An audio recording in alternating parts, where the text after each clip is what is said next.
Well, because I think that in living in the States, you're living in one of the most brutal societies in the history of the world.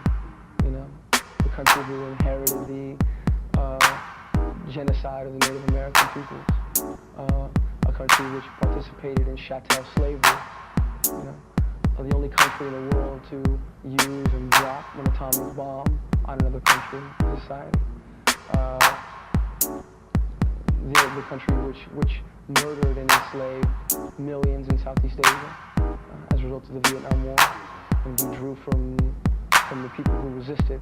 We were inspired because we feel that any society or any government or any system that is set up solely to profit a wealthy class, while the majority of the people toil and suffer and sell their labor power, so long as that system's only true motive is profit interest and not the maintenance and betterment of the population to meeting human needs, then that society should not stand. It should be challenged and questioned and overthrown.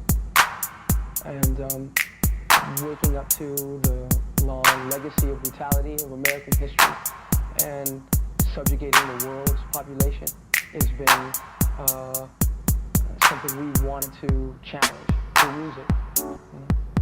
Initially, I has always been I was drawn to music really, really early in my life. I don't know whether I had friends who were older than me who turned me on to different things.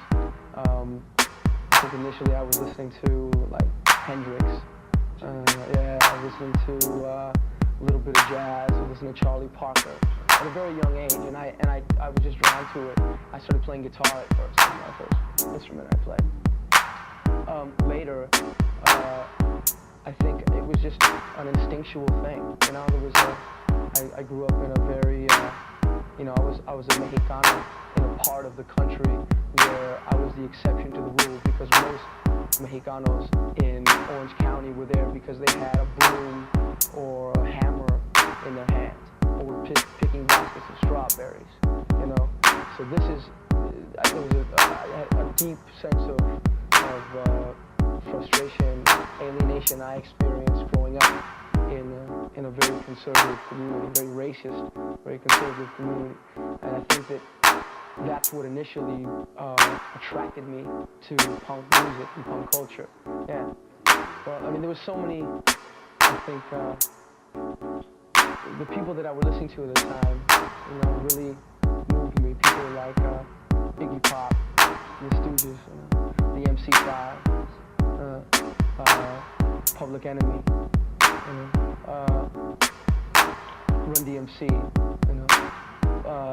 We felt that those were two mediums which, you know, instinctually moved us, you know, and we felt could provide the most compelling backdrop for our ideas, you know. I grew up breakdancing. I grew up playing punk rock music, you know. I grew up listening to it, you know. It spoke to me in a way that no other music until that point could speak to me. So it kind of happened. It was spontaneous. It wasn't a lot of thought put into it, you know. Yeah, we were very excited about the idea of playing hip hop with live instrumentation, you know, and fusing the music that we loved so much that we felt drawn to. So I don't know, it was very spontaneous. There's no way to say exactly how the sounds came together or why.